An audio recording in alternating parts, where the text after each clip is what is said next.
Itulah kita diminta untuk support, dukung pekerjaan suami.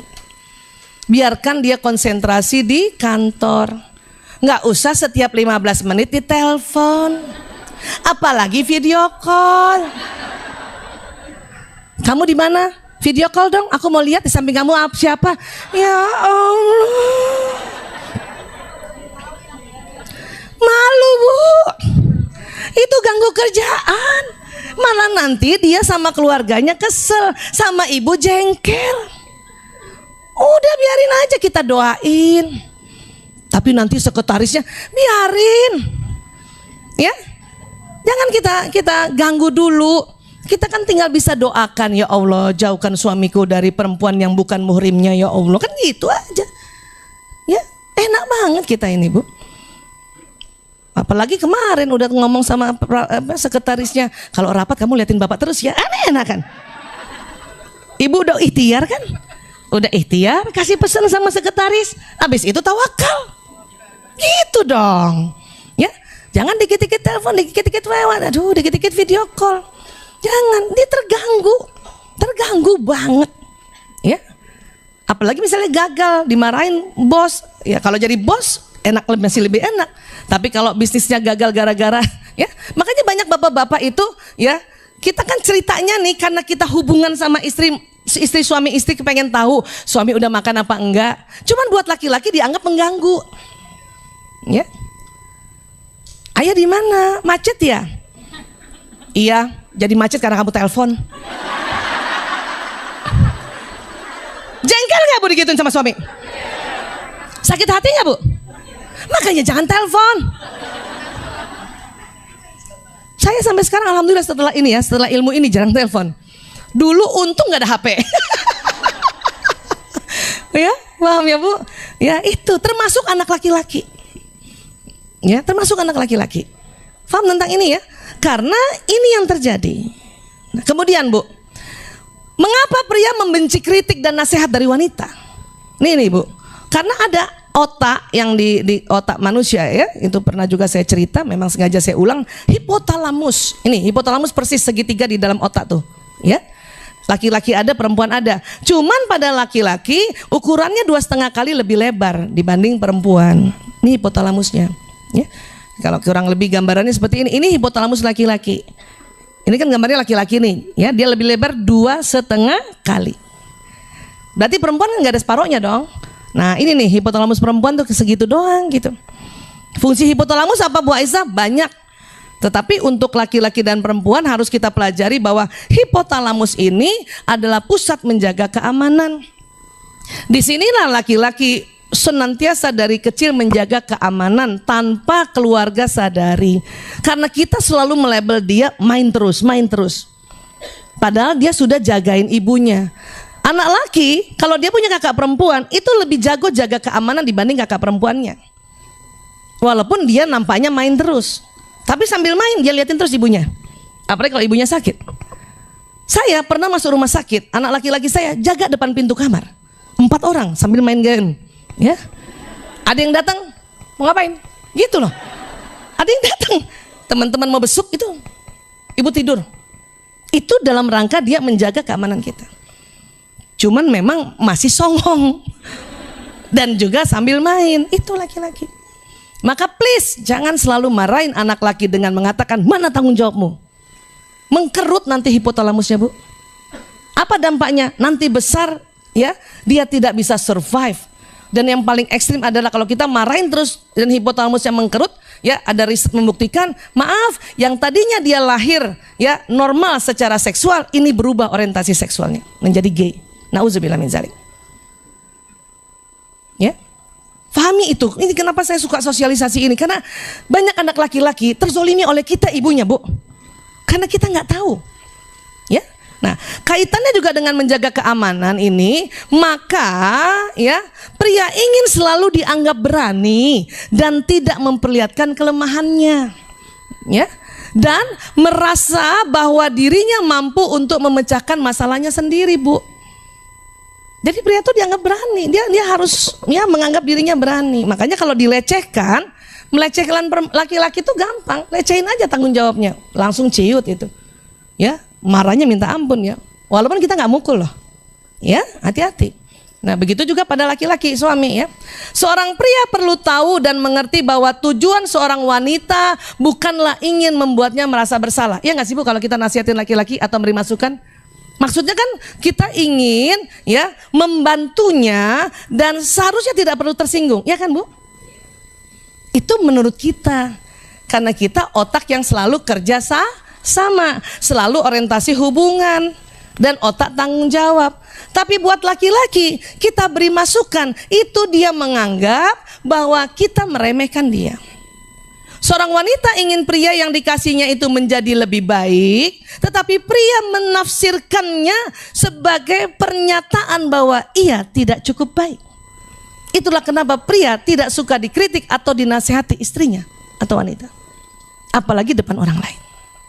Ya, itu yang terjadi. Contoh, ibu pernah nggak lagi jalan berdua, ya cari alamat. Nah, apa yang kita lakukan? Nanya, ayo kita tanya aja jalannya yuk. Ya, maksud kita kan mau bantu suami ya nggak? Tapi otak laki-laki menerimanya itu sebagai kamu payah, kau tidak bisa menemukan jalan itu. Ini yang namanya persepsi. Ini yang beda. Berapa kali dalam bertahun-tahun ini ibu meremehkan suami walaupun padahal kita niatnya bukan itu. Ya. Contoh lagi misalnya di rumah, genteng bocor. Ya, kata istri, atap rumah bocor, ayo kita panggil tukang. Hah? Apa yang terjadi coba? Laki-laki menganggapnya, otaknya, persepsinya adalah kau nggak ada gunanya. Ya, aku akan memanggil pria lain untuk mengerjakannya. Emang gitu Bu, ini kan tadi judulnya perbedaan persepsi. Karena memang susunan otaknya beda kan. Berapa kali kita remehkan tanpa kita sadari. Makanya kita perlu stop itu dengan ilmu. Bukan karena udah males gue ngomong sama suami gue. Percuma. Itu nggak berguna kalau ibu begitu. Ya, ibu bukan mengerti itu namanya, bukan memahami. Tambah melecehkan itu. Maka kita berilmu itu tadi, harus tahu gitu kan. Ya, paham ya Bu ya? Iya. Makanya saya tuh kalau lagi ada acara-acara penting gak mau sama suami. Bisa 3 jam di jalan Bu. Iya, karena buat laki-laki ya, itu dia tidak bisa antarkan istrinya sampai tempat tujuan. Itu gagal namanya buat laki-laki. Apalagi istrinya mau nanya, ayah tuh nanya, ayah kiri ya, apalagi gak minta izin lagi. Kiri. Ngapain kiri? Oh, tambah sih inget kita lagi ya. Maaf, buka jendela, tanya tukang parkir. Itu suami udah merasa, oh dia lebih percaya tukang parkir pada aku. Disangka laki-laki nggak bisa marah Bu. Marah Bu. Makanya saya kalau ada apa-apa saya tanya, ya ayah, ibu bisa bantuin tanya ya? Nggak usah. Oke, nggak usah. Ketawa aja udah. Walaupun nanti sampai tempat pengantin udah pada pulang semua. Yang penting kan nggak berantem sama suami. Iyalah. Ngapain kita belain juga pengantin itu? Nanti terlambat ayah, nanti terlambat. Tapi kita bikin ya rumit atau bikin konflik sama suami. Biarin aja. Nanti terlambat ayah, ini pasti lagi salaman. Kata suami, kamu mau ngantri? Oh iya juga sih gitu. Mending terakhir. Pasti kita diajak makan di tempat VIP. Pengalaman saya begitu tuh. Udah nggak ngantri, foto puas-puas, makan puas-puas. Kan nggak bakal kita diremehkan sama tuan rumah kan? Iya nggak sih? Iya. Memang di tempat undangan udah habis, tempat pengantin masih banyak. Kita makan sama pengantin. Kenapa sih susah amat? Ya. Tapi itu tadi, kalau mau dirumil ke sini, nggak mau sama suami saya. Bisa jam 12 sampai sini. Karena dia nggak mau nanya. Mending maaf sama supir. Kenapa? Supir saya bilang mampir, tanya dulu. Sebetulnya dia nggak mau nanya, cuman yang suruh bosnya. Kalau dia jalan sama istrinya marah juga. Tapi karena saja jalan sama bosnya, mau nggak digaji? Kan gitu, ya. Suami ibu yang barangkali bukan pimpinan, ya, bawa mobil bersama bosnya dan bosnya perempuan, selalu mau nanya, mampir juga dia. Dengan kejengkelan tapi sebetulnya. Cuman karena bos. Tapi kalau sama ibu jalan, dia nggak bakal. Dan uniknya, kalau dia jalan sendiri, dia nanya. Betul. Bapak-bapak kalau jalan sendiri nanya, Bu.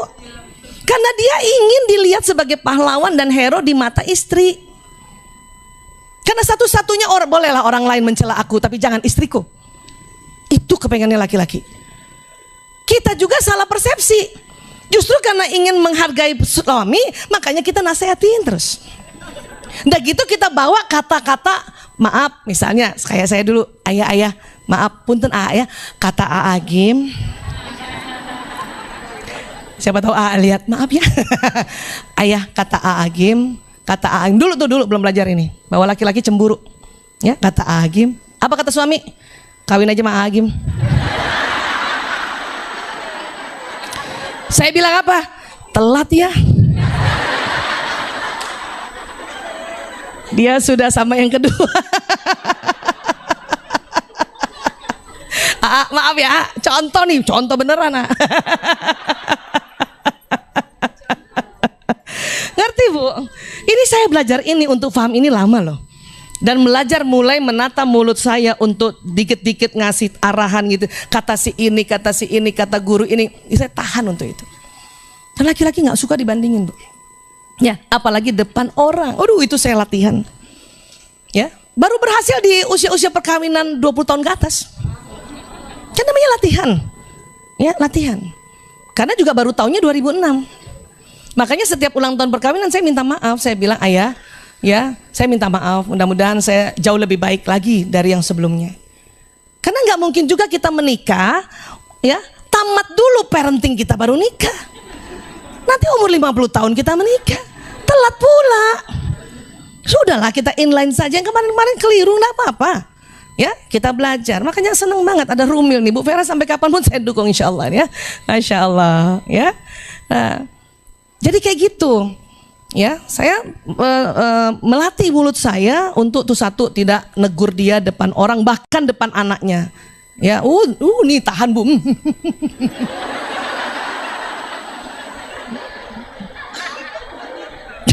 Ketawa Bu. Kalau enggak, ini nih mulut nih.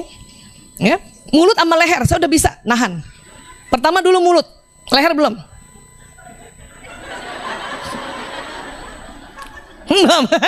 Sekarang sudah bisa, mulut sama leher saya tahan. Buktinya kemarin waktu ketemu calon besan. Ya, antara saya agak takut-takut, suami saya ngomongnya agak tinggi, calon besan tersinggung gitu kan. Saya dalam hati salawat aja. Untung suami saya kemarin lagi tawadu. Kami ketemu di Bandung. Cuman kan laki-laki otomatis ya, apalagi anaknya mau diambil ya, dengan sesama besan kan gitu kan, pasti kan dia ceritanya agak tinggi tuh. Sebetulnya itu cerita biasa. Cuman di buat otak kita ya, kadang-kadang kita merasa kok cerita gitu sih. Kan gitu ya? Iya. Makanya tahan. Tanya Nining, kemarin saya di depan mereka nggak banyak ngomong. Kenapa? Takutnya saya nyela. Paham ya, ngerti ya? Iya. Nah, seorang pria tidak mau mengakui kesalahannya karena ia mengira pasangannya tidak akan mencintainya lagi. Kalau si suami mengaku salah pada istri, laki-laki itu takut bahwa istrinya tidak cinta lagi. Kalau dia mengaku salah, berarti dia lemah. Dia takut begitu. Ya. Tapi sebetulnya kita ya perempuan, padahal kenyataannya seorang wanita akan semakin mencintai pria itu jika ia mau mengakui kesalahannya. Bapak dengarkan ini Pak. Ibu percaya nggak kalau suami kita, saya minta maaf ya, saya belum bisa beliin kamu mobil. Ya Allah. Ya yang ini juga nggak apa-apa. Langsung gitu kita kan, ya nggak Bu? Meleleh kita Bu, ya, daripada dia tidak mengakui kesalahannya, ya kan? Saya aja ya kapan itu terharu sama seorang bapak datang mau masukkan rehab anaknya, dia langsung bilang, Bu Aisyah, maaf saya nggak sanggup bayarnya, tapi saya juga nggak sanggup ngurus anak ini di rumah. Itu meleleh saya, Bu. Langsung perintahkan finance gratis, minta saja surat ya tidak mampu kepada RT, udah gitu. Itu tuh kalau laki-laki ngerti berhadapan dengan perempuan, siapa saja sebetulnya, dia bilang bahwa dia tidak mampu apa, kita itu langsung ya Bu ya. Ya, nah itu sampaikan. Ini yang dia nggak tahu. Dan persaingan atau songongnya laki-laki itu karena takut ibu nggak cinta lagi sama dia itu. Itu persepsi namanya. Ya, memang itu fitrah. Tapi kalau belajar maka dia akan naik derajat kemuliaannya. Seperti itu. Inilah perlu kita belajar. Ya, mungkin bapak-bapak nggak banyak belajar, tapi dengan adanya media sosial, jangan salah, mereka ngintip-ngintip juga tuh. Nah, apalagi potongan-potongan kan gitu kan. Nah, ya. Oke. Nah, tapi kalau kita yang duluan belajar, maka kita lah yang dulu mengerti tentang bedanya persepsinya otak laki-laki dan perempuan. Supaya kita nggak tertekan, Bunda, ya. Kemudian, ya. Jangan tawarkan nasihat pada pria kecuali jika ia memintanya. Nah itu. Kalau ilmu NLP kan disuruh tidak boleh pakai jangan, karena jangan silakan. Ini boleh. Kenapa? Karena ada kecuali. Sehingga kalau nanti jangan dihilangkan dengan kecuali, ya bacanya gini, tawarkan nasihat pada pria jika ia memintanya. Ya, itu hukum bahasa. Oke? Paham ya?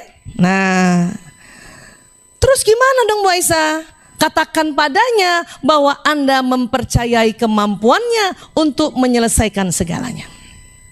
Ya? Iya, bilang, saya percaya keputusan yang ayah ambil itu baik. Udah cukup. Nggak usah yang gini-gini. Kan kadang-kadang suami gini kan, aduh terpaksa saya mutasi orang, aduh saya terpaksa harus PHK kan orang. Terus kita berempatinya, ya kasihan ya, anaknya 5 loh. Nah, kita gitu kan? Iya kan? Itu malah marah loh suami. Kesel dia. Kalau kita membela orang lain, ya kasihan lo ya anaknya ya Allah ya, masih kecil-kecil kasihan gitu. Jangan gitu. Ya, memang kita kasihan, tapi bicara pada saat itu penuhi kebutuhan emosinya laki-laki, persepsinya laki-laki. Ya, bilang saja, saya percaya apa yang kamu putuskan insya Allah baik. Kita doakan insya Allah di tempat lain lebih baik ya Mas. Itu pun saya belajar Bu. Karena dulunya selalu ingin belain juga orang. Termasuk waktu suami bawa mobil, tiba-tiba ada Gojek di depan, dia ngerem. Kita ya kaget, suami marahin tuh tukang Gojek, maaf, dia berserapah gitu kan. Ya, gak ada matanya tuh orang, kan gitu ya. Atau dia ngomong yang kasar kan, terus kita bilang, ya, dia mungkin dia cepat-cepat ya, barangkali kasihan dia, udahlah, kan gitu ya. Marah laki-laki digituin Bu. Kenapa kita belain orang itu tidak pro sama dia, padahal dia melakukan itu supaya kita selamat. Saya pun salah dulu. Ya. Atau kita gini, istighfar Mas, istighfar Mas, istighfar Mas. Marah dia Bu, karena dia anggap dia khilaf. Kita aja yang istighfar. Nanti istighfar kelima dia ngikut Bu. Betul. Astagfirullah, astagfirullah, astagfirullah. Yang udah kelima dia astagfirullah. Malah kalau bisa pro sama dia. Ya, kurang ajar orang itu, nggak ada matanya, bener Mas, nggak ada matanya orang itu ya. Gitu, itu tuh latihan Bu, karena awalnya kita sama, karena otak kita orientasi hubungan. Kita nggak suka suami mencaci maki orang, karena kita menganggap kamu nggak sopan, tapi dia saat itu menyelamatkan kita. Spontan karena persaingan dan otak kekuasaannya dan hormon laki-lakinya, dia sumpah serapah. Nah ibu belain tuh Gojek, kenal juga enggak. Apa nggak marah suami itu? Berantemnya gara-gara gitu Bu, hari demi hari, minggu demi minggu. Makanya mau pergi jalan berdua nggak jadi mesra. Pertengahan jalan pulang kita. Hanya gara-gara Gojek itu. Kenapa nggak bilang terima kasih sama suami? Terima kasih ya ayah, untung ayah ngerem, Masya Allah.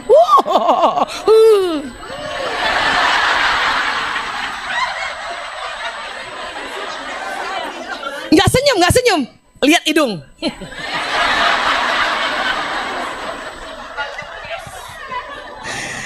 Itu yang harus kita lakukan ternyata. Inilah Allah maha mencatat, Allah maha meneliti, maha mendengar, maha melihat ketawaduannya seorang istri. Ya, bukan bela-belain dia, bukan ngangkat-ngangkat, bukan. Kita ngerti ini. Ya, dan kita tahu karena apa-apa yang berdasarkan ilmu itu derajatnya mulia. Ya, paham ya Bu ya? Latihan mulai gitu ya. Minimal jangan suruh istighfar. Kita aja istighfar dulu. Pria senang merasa dibutuhkan Ibu, Masya Allah, makanya bilang terima kasih. Aduh nggak kebayang tadi kalau ayah nggak ngeremnya, ya Allah. Ya, tapi jangan juga terlalu lebay, jangan juga terlalu provokator. Ya, kurang ajar. Iya Mas, kurang ajar, dia nggak lihat matanya ya. Ayo kita kejar, nggak usah gitu. Nggak cuma sampai provokator. Ini istrinya preman kali dia. Koleris preman. Gede di Priuk. Istrinya suruh ngejar, suaminya suruh ngejar. Masya Allah ya. Nah sekarang apa yang diperlukan oleh perempuan? Perempuan tuh butuh bicara aja, betul gak sih? Perempuan butuh bicara karena omongan kita aja banyak. Dan dikatakan perempuan apabila dalam sehari perempuan kurang komunikasinya, kurang 16.000 kata, maka tidur malamnya tidak nyenyak. Itu perempuan. Makanya suami saya sakit kepala kalau dia tahu jadwal saya nggak ada seminar. Aduh, pasti sampai jam 2 malam saya diajak ngomong. Dia bahagia banget. Berapa kali Bu Isa seminar? 3 kali sehari. Alhamdulillah. Jadi Bu, otak perempuan tidak menyimpan masalah seperti otak laki-laki. Masalah bagi perempuan terus berputar-putar dalam kepalanya. Kita nih masalah berputar-putar terus ya. Satu-satunya cara perempuan melepaskan masalah dari kepalanya adalah membicarakan masalah tersebut untuk mengungkapkannya. Baru itu masalah baru tenang di otak kita setelah kita ngomong. Pada siapa aja sebetulnya. Cuman karena kita ingin manja-manja sama suami, kita maunya sama suami kan? Untuk itu, karena itu saat seorang perempuan berbicara di akhir harinya, tujuannya adalah untuk melepaskan ganjalan hatinya, bukan mencari kesimpulan ataupun penyelesaian.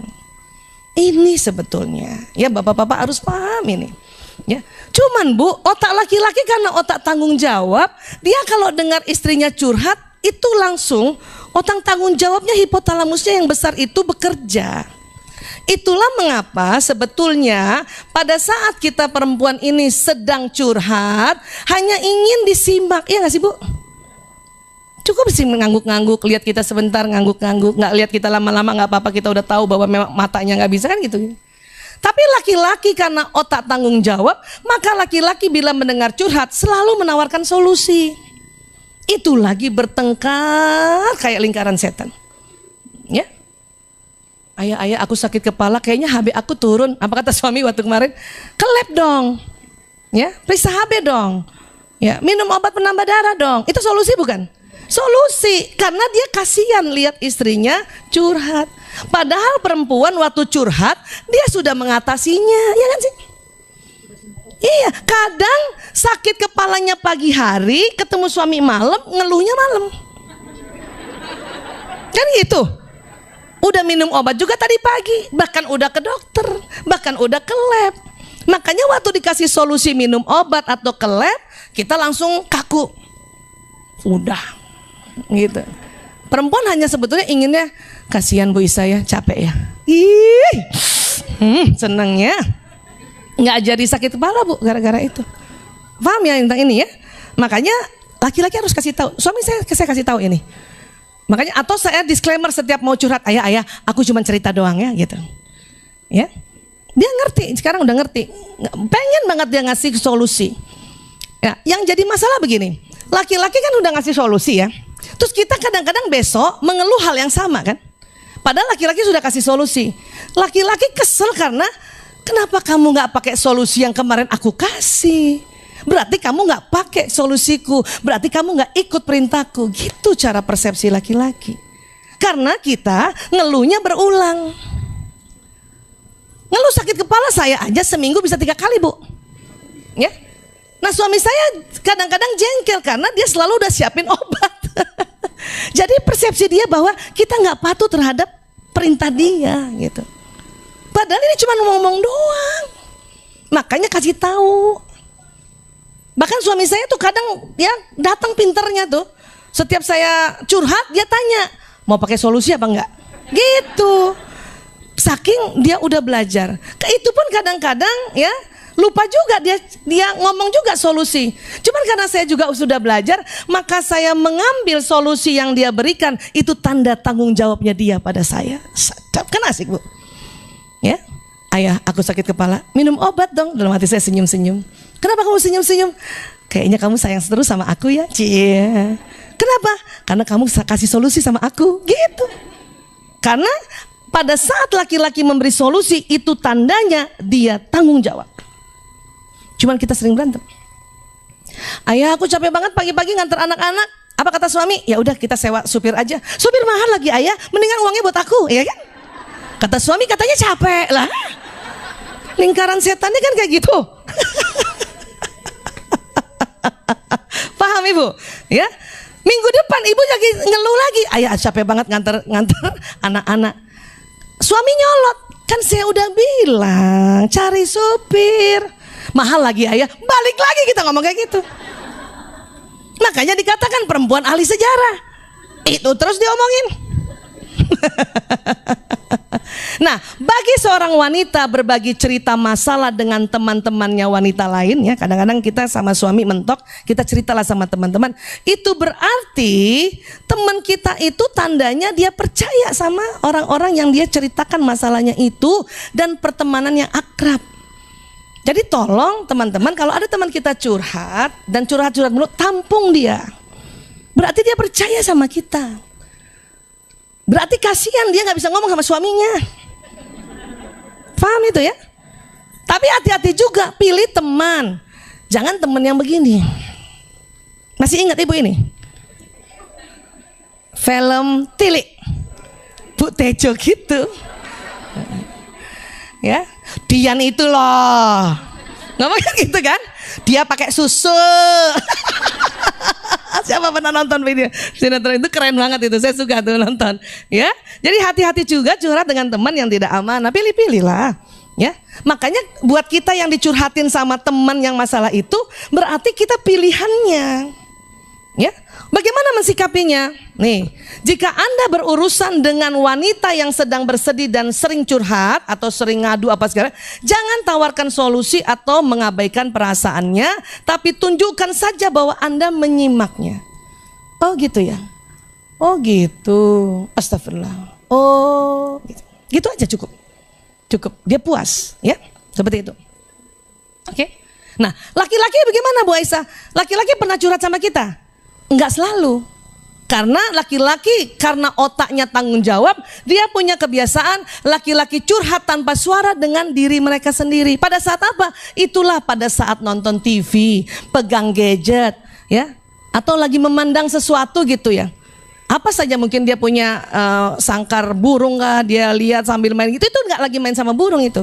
Atau dia pegang gawe, itu bukan fokus pada mainan sama gawe. Atau lihat televisi, itu bukan fokus. Karena menurut penelitian, ketika seorang laki-laki duduk sambil menatap sesuatu, sebuah alat scan otak memperlihatkan bahwa laki-laki itu sedang berkomunikasi dengan mereka, diri mereka sendiri di dalam kepalanya. Memikirkan masalah yang di kantor tadi dan apa planning besok. Itu laki-laki. Dan pada saat ini tidak suka ditanya-tanya oleh perempuan. Ayah kenapa? Enggak, capek ya? Iya, udah cukup. Enggak usah juga sok-sokan karena kita memang orientasi hubungan kan? Kenapa sih? Mbok ya cerita sama aku kan istrimu, soulmate-mu, aku akan bisa membantumu. Enggak usah Bu. Saya pernah begitu, suami saya teriakin saya, diam. Oh, tambah marah saya, tambah kesel, dibentak diam. Atau ya agak sopanan setelah itu karena dia lihat kaget, dia juga kaget, saya juga kaget. Besok-besoknya saya lupa juga, saya Boya cerita sama aku Mas, mungkin aku bisa nenangin kamu. Dia cuman gini, nggak marah sih, nggak ngomong pakai mulut, tangannya Sreset lagi. Nanti yang ke berikut kalinya baru hafal. Oh, capek mas, iya. Udah, ambilin makanan, ambilin minuman. Kenapa? Hipotalamus juga pusat lapar dan haus. Dan satu lagi nih, hati-hati nih Bu, ya. Kita perempuan ini kan ya, seorang wanita mempunyai persepsi bahwa sewaktu berbicara dengan suaminya sebagai sebuah penghargaan. Jadi kepengen manja-manja. Tapi pria memandangnya sebagai ikut campur dalam proses pemecahan masalah. Ya, apalagi kalau dia lagi mau nonton bola. Wanita ingin bicara dan bermanja, namun pasangannya ingin nonton sepak bola. Lagi nonton bola, bunda curhat. Dia bisa nendang loh bola, bunda, nendang TV. Apalagi yang dia sayangi kalah. Gara-gara kamu, kok gara-gara aku? Makanya Liverpool kalah. Kok aku? Aku kan nggak main di sana. Kamu sih aja ngomong aku. Mending siapin makanan ya apa. Dan bahkan kita pro. Ya harus tahu dulu, jangan sampai kita bertentangan. Suami Liverpool, ya istri MU. Bahaya, ya. Dan laki-laki waktu lihat televisi itu lagi nggak lihat televisi. Makanya jangan heran laki-laki suka mengganti saluran TV. Tak. Waduh, sekarang enak kita udah punya gawe. Dia ganti-ganti saluran, kita nonton aja. Dulu saya kesel loh. Baru lihat itu zaman dulu tuh, nonton Cassandra. Zaman dulu.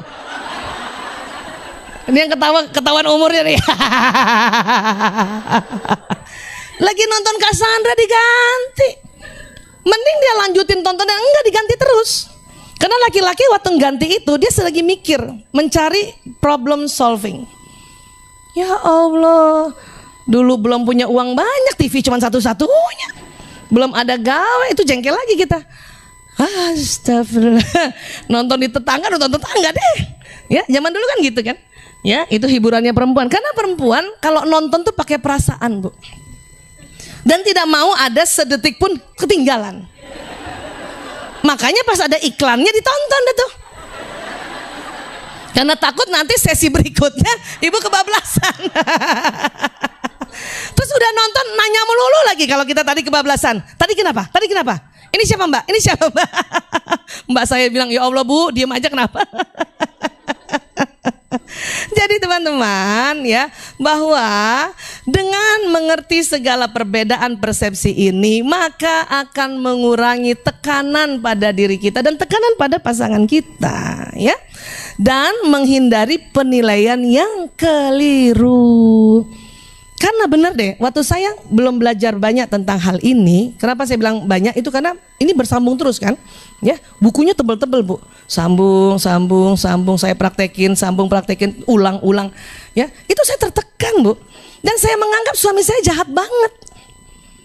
Bayangin lagi mau nonton diganti-ganti TV gitu kan. Dan dia pun nggak nonton itu, nggak nonton, diganti lagi itu acara. Kan saya langsung dumel, nggak bisa lihat istri seneng ya. Nah mulai kan, goyang. Itu, paham ya Bu? Ya. Dikasih arahan atau kita mau bantuin tanya alamat, salah lagi, kan apa salah akhirnya. Tapi setelah mengerti, oh dia nggak jahat, memang otak kita beda, menilai dunia yang sama ini dengan perbedaan persepsi tadi. Ya, itulah makanya kita perlu belajar.